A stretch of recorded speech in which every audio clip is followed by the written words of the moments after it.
여러분은 내가 인생의 전반기로 살고 있다 생각이 드십니까?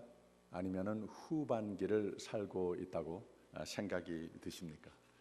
나는 인생의 전반기를 지금 살고 있다 생각이 되시는 분 한번 손 들어 보세요. 저쪽에 있는 분들은 손을 들어야지 될 것 같은데 후반기라고 생각이 드시는 분들 한번 손 들어 보세요. 후반기. 아마 여기에서 몇몇 분 빼놓고는 다 손을 들으셨을 거라고 생각이 듭니다. 저도 손을 듭니다.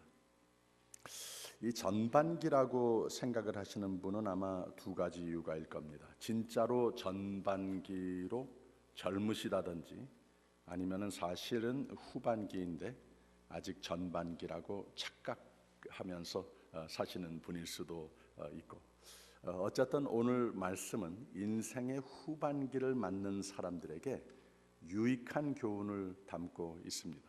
아직까지도 젊으신 분들에게도 이제 곧 후반기를 누구나 다 맞이하게 될 테니까 유익하고, 참 하나님께서 하나님 말씀을 통해서 우리가 이 세상을 사는 가운데에 우리 인생 전부를 승리로 이끄시고자 생명의 말씀을 주심도 분명하지만, 때때로 성경에 나오는 귀한 인물들을 통해서 우리가 이 인생을 후반기를 살아가는 가운데에 어떻게 하면 더욱더 유익하고 나 자신에게도 또 내 주위에 있는 사람에게도 하나님께 영광이 되는 삶이 될 수 있는 것인가, 이런 귀한 진리를 또 일러주시기도 합니다. 강정의 권사님이 저에게 이런 시를 하나 보내주셨어요. 인생의 후반기에 대한 시입니다. 제가 읽어드릴게요. 바람이 있기에 꽃이 피고 꽃이 져야 열매가 있는 것처럼 인생 역시 나이 들어가면서 수많은 난관과 과정을 거쳐야 멋진 열매가 열리겠죠. 세상이 내게 들려준 이야기는 부와 명예일지 몰라도 세월이 내게 물려준 유산은 정직과 감사였다네. 불지 않으면 바람이 아니고 늙지 않으면 사람이 아니고 가지 않으면 세월이 아니지. 세상엔 그 어떤 것도 무한하지 않아. 세상엔 그 어떤 것도 영원하지 않아. 아득한 구름 속으로 아득히 흘러간 내 젊은 한때도 그저 통속하는 세월의 한 장면일 뿐이지. 그대 초월이라는 말을 아시는가? 눈가에 자리 잡은 주름이 제법 친숙하게 느껴지는 나이, 삶의 깊이와 희로애락이 조금은 의연해질 수 있는 나이, 잡아야 할 것과 놓아야 할 것을 어슴풀에 깨닫는 나이, 눈으로 보는 것뿐만 아니라 가슴으로도 삶을 볼 줄 아는 나이, 자신의 미래에 대한 소망보다는 자식의 미래와 소망을 더 걱정하는 나이, 여자는 남자처럼 되고 남자는 여자처럼 되어가는 나이, 밖에 있던 남자는 안으로 들어오고 안에 있던 여자는 자꾸 밖으로 나가려고 하는 나이, 여자는 팔뚝이 굵어지고 남자는 다리에 힘이 빠지는 나이, 나이를 보태기보다 나이를 빼기를 좋아하는 나이, 이제껏 마누라를 이기고 살았지만 이제부터는 마누라에게 지고 살아야 하는 나이, 뜨거운 커피를 마시고 있으면서도 가슴에는 한기를 느끼는 나이, 먼 들녘에서 불어오는 한 줌의 바람에도 괜시리 눈시울이 붉어지는 나이, 겉으로는 많은 것을 가진 것처럼 보이나 가슴 속은 빈 부분이 많아져 가는 나이가 됐음을 실감합니다. 대충 맞습니까? 주로 사람들이 인생의 전반기와 후반기를 비교하는 가운데에 젊었을 때를 후회하고 그리워하고 옛날로 돌아가고 싶어 하는 경우를 많이 봅니다. 그래서 아마 이런 인생의 후반기에 대해서 긍정적인 견해보다는 회의적이고 비관적으로 보게 되는 경우가 많이 있는 것 같습니다. 또 하나의 재밌는 시가 있는데 인생 면허증이라고 하는 제목이 있습니다. 55세부터 100세까지 나는 무엇을 할 수 있는 나이일까? 그 나이에 따라서 어떤 면허증을 가지게 되는 것인가? 이런 말입니다. 55세, 일을 시작하기엔 늦고 그만두고 놀기엔 아쉬운 나이. 60세, 미국 나이로는 아직 50대라고 우기는 나이. 65세, 전철이나 버스에서 자리 양보하면 극구 사양하는 나이. 70세, 길 흉사에 굳이 참여하지 않아도 되는 나이. 75세, 상 받을 때 고개를 숙이지 않아도 되는 나이. 77세, 긴 편지는 2번 읽어야 이해가 되는 나이. 85세, 뛴다고 생각하는데 걷고 있는 나이. 88세, 감기 들어도 배탈 나도 이게 마지막인가 생각이 드는 나이. 90세, 주민등록증 번호를 잊어버리는 나이. 95세, 한국말도 통역이 필요한 나이. 97세, 혼자 밥 먹는 것도 신기한 나이. 99세, 집에 누워있으나 산에 누워있으나 마찬가지인 나이. 100세, 귀신한테 시비 거는 나이. 우리 교회 어르신들께는 전혀 해당이 안 되는 얘기입니다. 왜 그런가 하면 우리 교회의 어른들은 다 한 20, 30세는 젊으시기 때문에 그렇습니다. 오늘 말씀을 보니까 야곱의 인생의 두 이야기, 이 후반기의 부분을 그리기 시작을 하는 대목으로 우리가 읽었습니다. 지난 수요일에 우리가 보았듯이 젊었을 때에는 야곱이 좀 재주 많이 부리면서 인격자보다는 호감을 사지 못하는 그런 존재로 여겨집니다. 우리가 공부하는 가운데 좀 얄미운 생각이 듣고 이 에서에 대해서는 좀 feel sorry하는 그런 생각이 들었습니다. 분명히 하나님이 사랑하시고 언약의 대상이 된 것은 분명한데 그 부족한 인격마저도 좀 개정할 것이 있어서 그런지 한 세월 동안 많은 고생을 합니다. 20년 동안 외삼촌 집에 가서 거기에 많은 희생을 품고 살았지만 자기의 그 약삭 바르던 그 이 성품이 그대로 다른 사람에게 당하는 이러한 참 고난도 겪었습니다. 아내를 얻으려 어머니 고향에 갔다가 자기 속인 것과 비슷하게 실컷 속임을 당하고 돌아오는 그런 길이었습니다. 낳기 전부터 자신에 대한 하나님의 예언대로 되어가는 것을 우리가 알 수 있습니다. 오늘 말씀은 야곱의 인생의 경험에 비추어서 또 인생의 후반기 앞날을 희망하면서 아주 신앙적으로 결정적인 사건을 보게 되는데 처음과는 아주 다른 그러한 인격자가 등장을 하고 있습니다. 또 이렇게 변화된 야곱에게 다시 접근하시는 하나님의 축복의 언약의 이야기도 되는 겁니다. 배경적인 이해가 조금 필요한데 집으로 돌아오는 길이라고 그랬죠. 야곱의 마음이 어땠는가? 이 두 가지의 극과 극의 감정을 안고 걷는 길이었습니다. 기쁨과 성취감이 있었습니다. 미래에 대한 희망, 이 가정도 이루고 또 많은 부도 쌓여 있는 그러한 상태였습니다. 그런데 그 마음속의 한 구석에는 미래를 향하여서 큰 염려도 겁이 나는 이런 것도 있었다고 하는 거예요. 형을 가장 마지막에 보았을 때에 형을 속이고 그에게 장자권도 빼앗고 아버지의 축복도 빼앗고 그리고 도망하다시피 가버린 이게 형의 모습을 가장 마지막에 본 거라고 하는 거예요. 그래서 나를 보게 되면은 분명히 잡아 죽이려고 할 거다.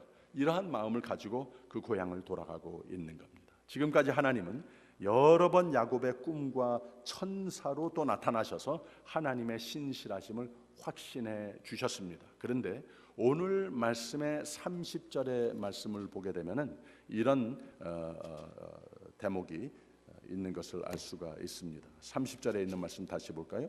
그러므로 야곱이 그곳 이름을 브니엘이라 하였으니 그가 이르기를 내가 하나님과 대면하여 보았으나 내 생명이 보존되었다 함이더라. 그랬어요. 하나님을 봤다고 하는 말입니다.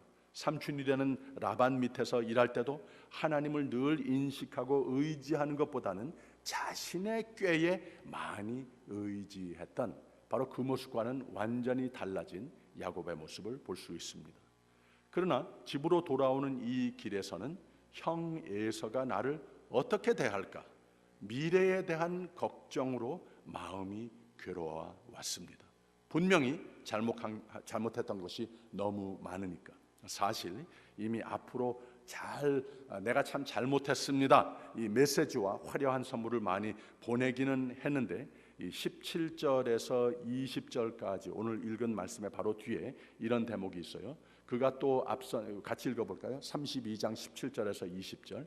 그가 또 앞선 자에게 부탁하여 가로되 내 형 에서가 너를 만나 묻기를 내가 네 사람이며 어디로 가느냐, 내 앞의 것은 네 거니냐 하거든 대답하기를 주의 종 야곱의 것이요 자기 주 에서에게로 보내는 예물이오며 야곱도 우리 뒤에 있나이다 하라 하고, 그 둘째와 셋째와 각 때를 따라가는 자에게 부탁하여 가로되 너희도 에서를 만나거든 곧 이같이 그에게 고하고, 또 너희를 말하기를 주의 종 야곱이 우리 뒤에 있다 하라 하니, 이는 야곱의 생각에 내가 내 앞에 보내는 예물로 형의 감정을 푼 후에 대면하면 형이 혹시 나를 받으리라 함이었더라 그랬습니다. 바로 이런 메시지와 이런 화려한 선물을 미리 보냈습니다. 그래도 아직까지도 마음속에는 염려가 있는 거예요. 미래이기 때문에, 보지 못했기 때문에, 확실하지 않기 때문에. 그래서 여기서는 하나님이 도우셔야 되겠구나 하는 그런 마음으로 가득 채워 있는 야곱을 우리가 상상해 볼 수 있습니다. 오늘 읽은 말씀 중에 22절 23절에는 밤에 일어나 두 아내와 두 여종과 11 아들을 인도하여 야복 나루를 건널세 그들을 인도하여 시내를 건네며 그 소유도 건네고 그랬습니다. 야곱은 이 마음이 불쾌한 것을 좀 혼자 있으면서 해결하고 싶은 마음이 있었습니다. 이제 내일이면 형을 만나게 될 텐데, 그래서 우선 아내들과 아이들, 여종들과 재산들을 야복강 건너로 먼저 보냈다고 그랬습니다. 이제 길리앗에 혼자 남았는데 여기서 아주 드라마틱하게 하나님이 만나 주십니다. 하나님은 사람의 모습으로 나타난 것을 여기에서 밝히고 있습니다. 24절의 말씀 보세요. 야곱은 홀로 남았더니 어떤 사람이 날이 새도록 야곱과 씨름하다가 그랬습니다. 밤새도록 야곱과 씨름을 했다고 그럽니다.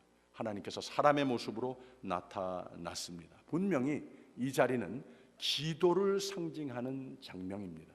씨름하는, 하나님과 씨름하듯 기도하는, 아주 강청으로 나의 모든 열정을 다 쏟아서 기도하는 이런 모습을, 야곱의 모습을 하나님과 씨름했다, 이렇게 표현을 하고 있습니다. 기도에 대한, 또 하나님이 만나주시는 방법에 대해서 잘 가르쳐주는 말씀이라고 하는 거예요. 야곱은 성격상 이런 액션의 사람이었었지요. 태에서부터 형의 발목을 붙들고 태어났다고 그랬습니다. 형과 싸웠습니다. 그가 가장 납득이 가고 체험적으로 기억할 수 있도록, 그 성격에 금방 받아들일 수 있도록 하나님도 아주 드라마틱한 액션으로 야곱을 만나 주십니다. 그래서 이 기도라고 하는 것에 대한 교훈을 우선 우리가 배울 수 있는데, 자신의 이 기도의 필요성, 하나님의 도움의 필요성을 잘 평가해 가지고는 늘 준비성, 장소, 여건, 시간, 간절함, 이런 기도를 했던 야곱으로 우리가 볼 수 있습니다. 여기는 하나님을 체험하는 기도가 됐다고 하는 겁니다. 그래서 기도는 형식적인 기도가 아니고, 할 수 없이 하여야 되는 것이 기도가 아니고, 꼭 산에 올라가 기도하여야 되는 것도 아니고, 크게 소리를 내면서 기도해야 되는 것도 아니고, 또 꼭 조용히 기도를 해야 되는 것도 아닙니다. 그저 나에게 하나님께서는 나를 찾아오시는 그 방법이 나에게 매우 체험적이고 나에게 하나님을 볼 수 있는 그러한 은혜적인 기도가 되면 된다고 하는 겁니다. 그 다음에 25절 26절에 있는 말씀 보세요. 그 사람이 자기가 야곱을 이기지 못함을 보고 야곱의 환도뼈를 치매 야곱의 환도뼈가 그 사람과 씨름할 때 할 때에 위골되었더라. 그 사람이 가로되 날이 새려하니 나로 가게 하라. 야곱이 가로되 당신이 내게 축복하지 아니하면 가게 하지 아니하겠나이다. 그랬습니다. 이것 역시 매우 상징적인 장면입니다.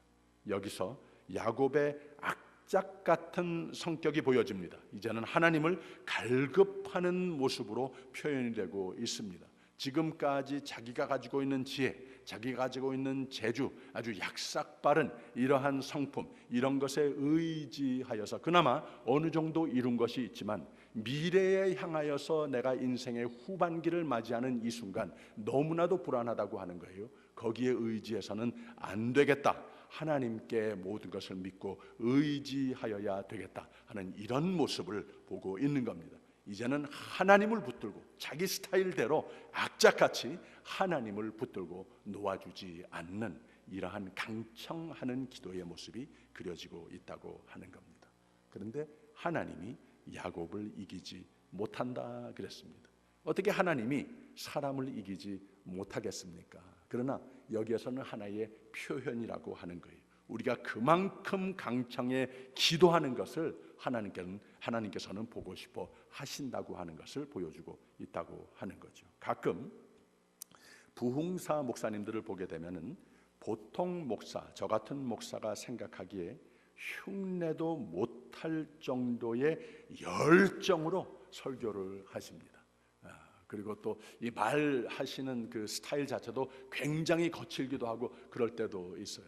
그래서 이 보통 신앙인들이 들었을 때에 조금 바더가 될 수도 있는 그런 경우도 있는데 저는 이런 생각을 종종 합니다.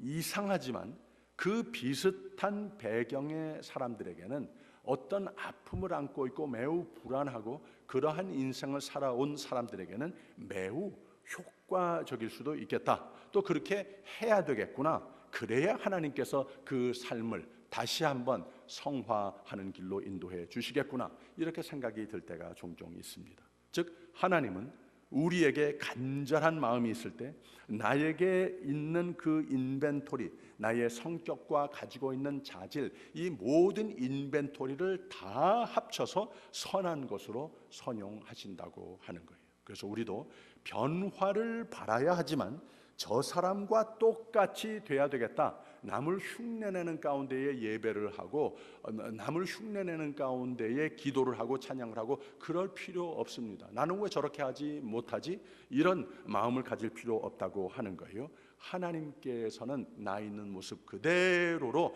나의 최선을 다해서 나의 최고의 열정을 다해서 주님 앞에 예배하고 기도하는 믿음을 가지는 그저 이것을 보고 싶어 하시는 하나님이라고 하는 거예요. 내 스타일대로.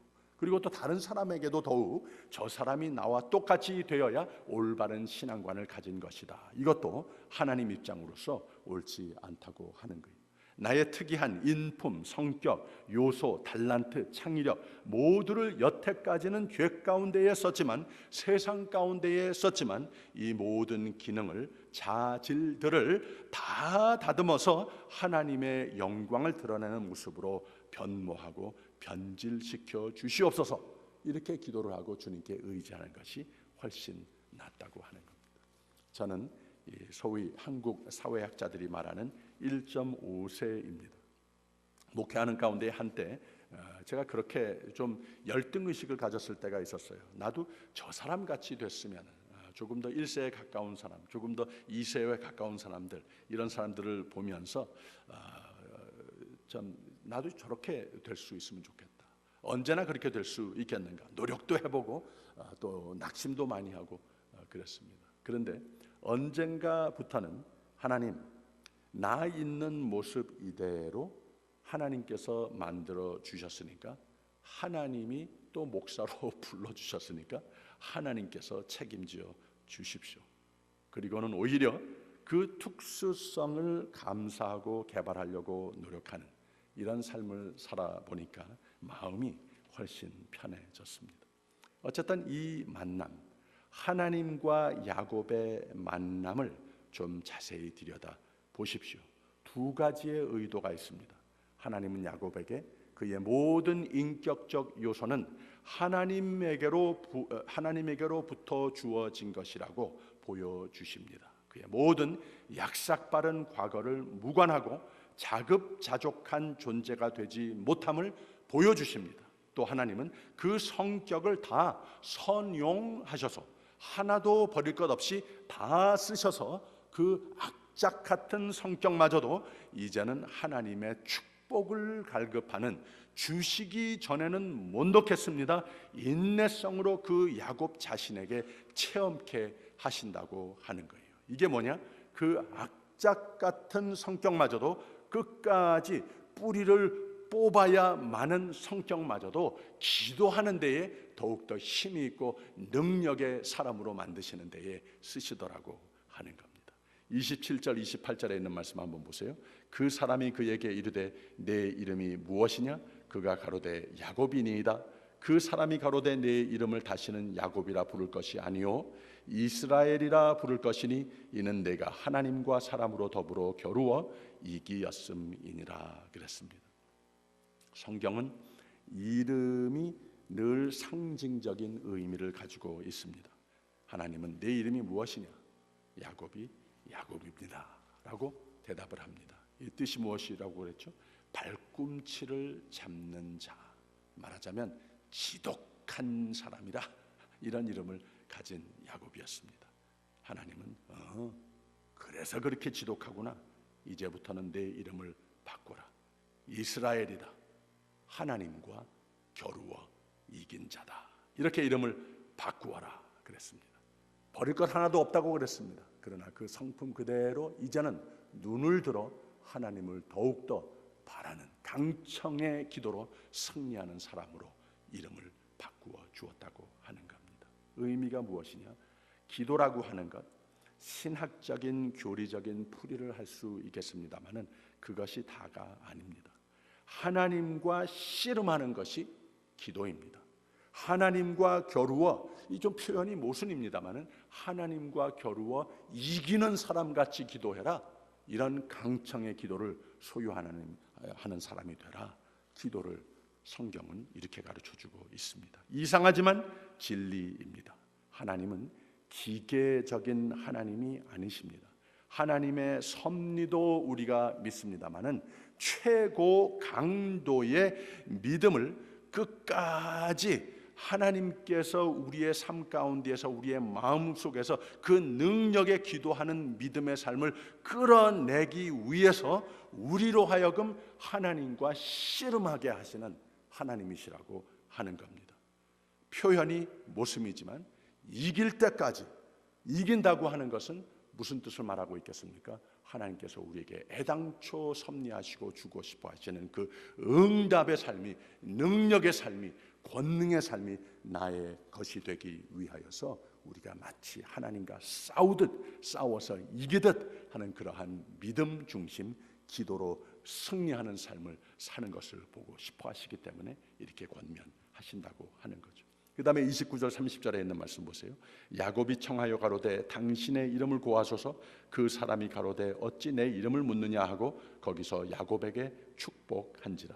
그러므로 야곱이 그곳 이름을 브니엘이라 하였으니 그가 이르기를 내가 하나님과 대면하여 보았으나 내 생명이 보존되었다 함이더라.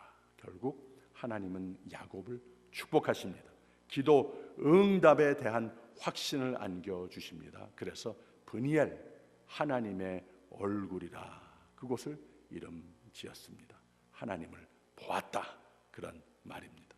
그 다음에는 해가 돋았고 절었더라 그랬습니다.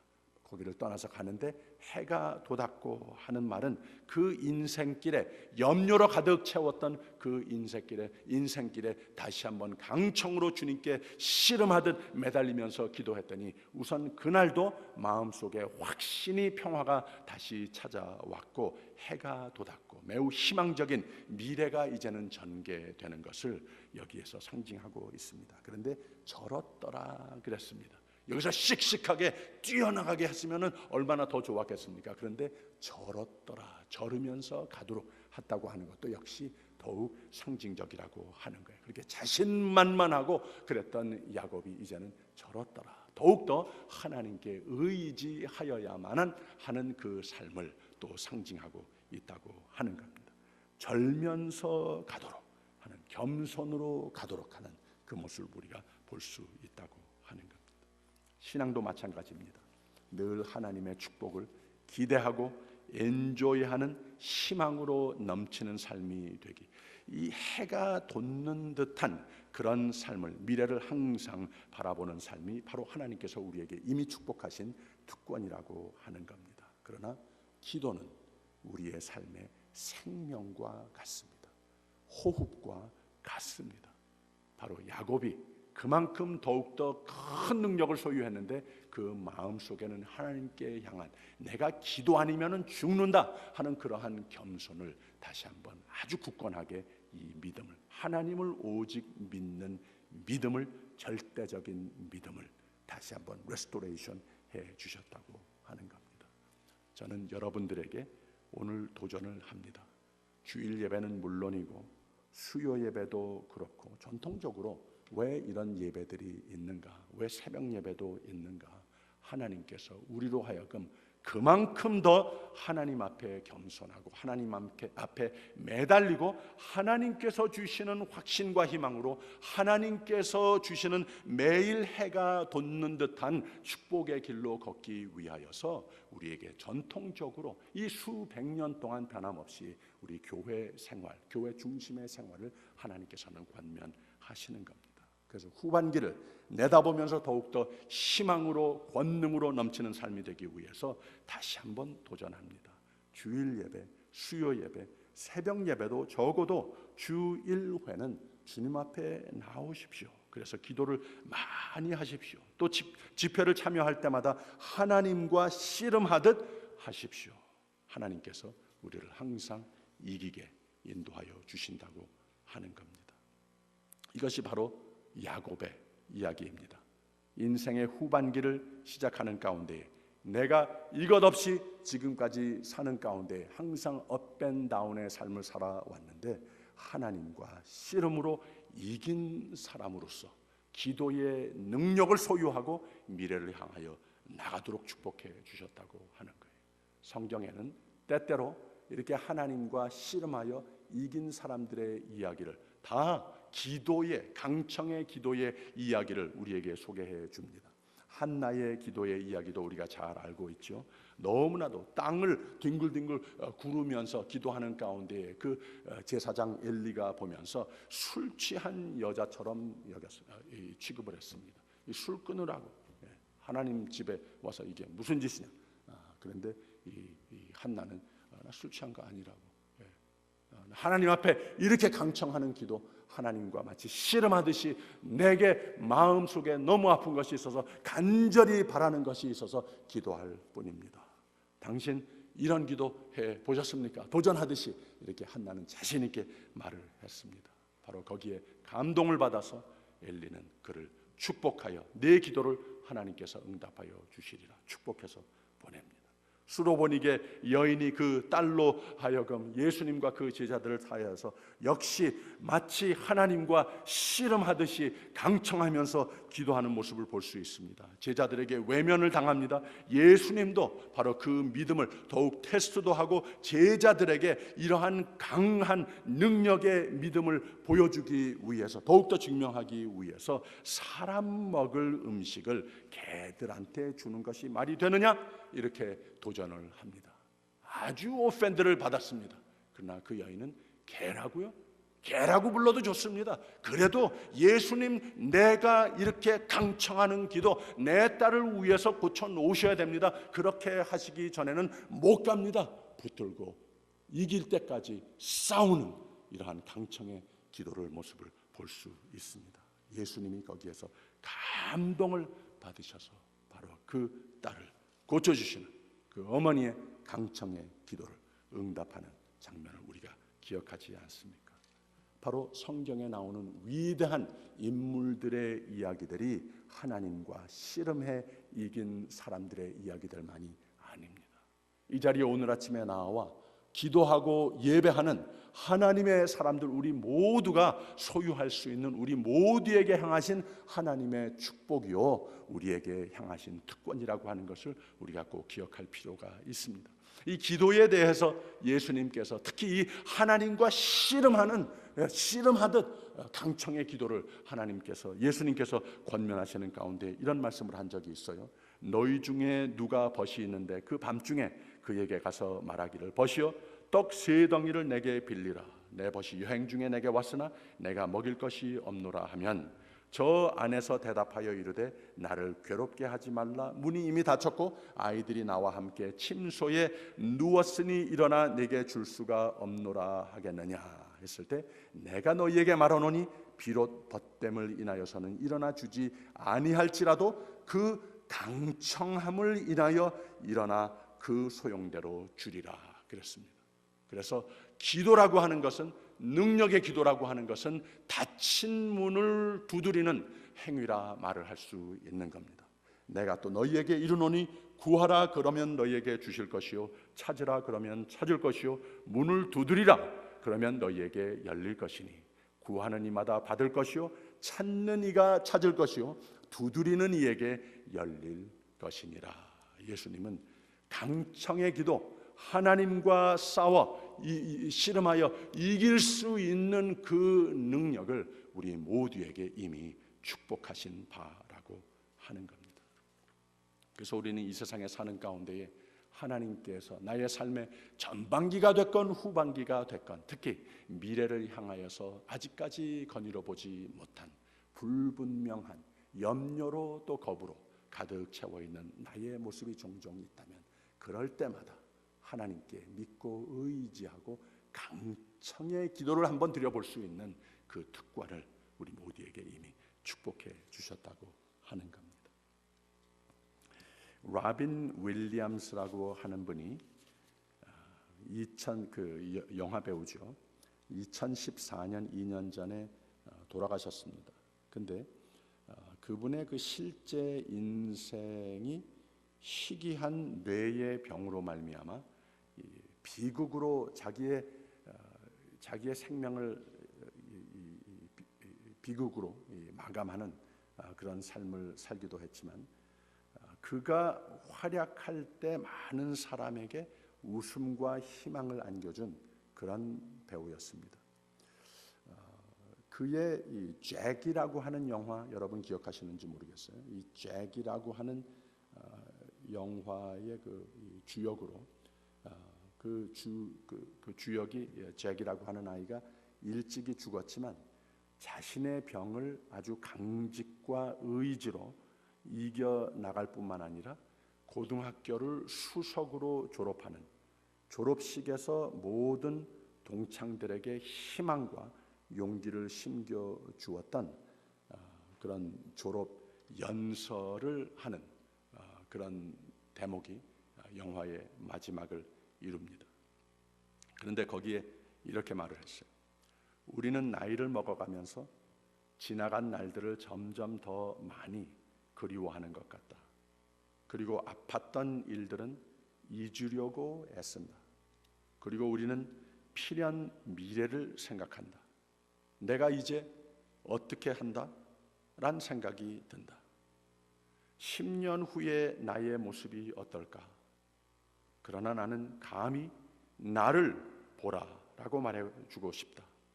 너무 걱정하지 말아라 라고 말해주고 싶다. 사실 인생이란 그리 긴 것이 아니다. 세월은 참 빠르다. 인생에 대한 염려가 있거든 눈을 들어 여름의 밤 하늘을 바라보아라. 별들이 검은 벨벳과 같은 하늘에 반짝일 텐데 그 가운데 별똥 하나가 하늘을 밝히며 떨어지면 마음에 새로운 꿈 한 폭을 그려보아라. 그리고 당신의 남은 인생을 멋지게 만들기로 나 자신과 약속을 해라. 나는 그렇게 살았다. 여기 앉아 계신 여러분은 아마 거의 다 인생의 후반기를 사시는 분들인 것 같습니다.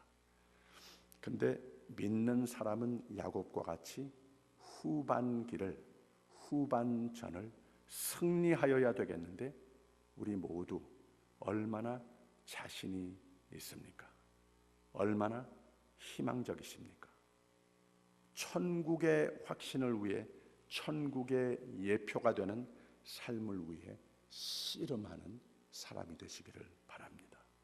기도의 삶, 기도의 시간, 기도의 장소, 생명으로 삼고 중요하게 여기십시오.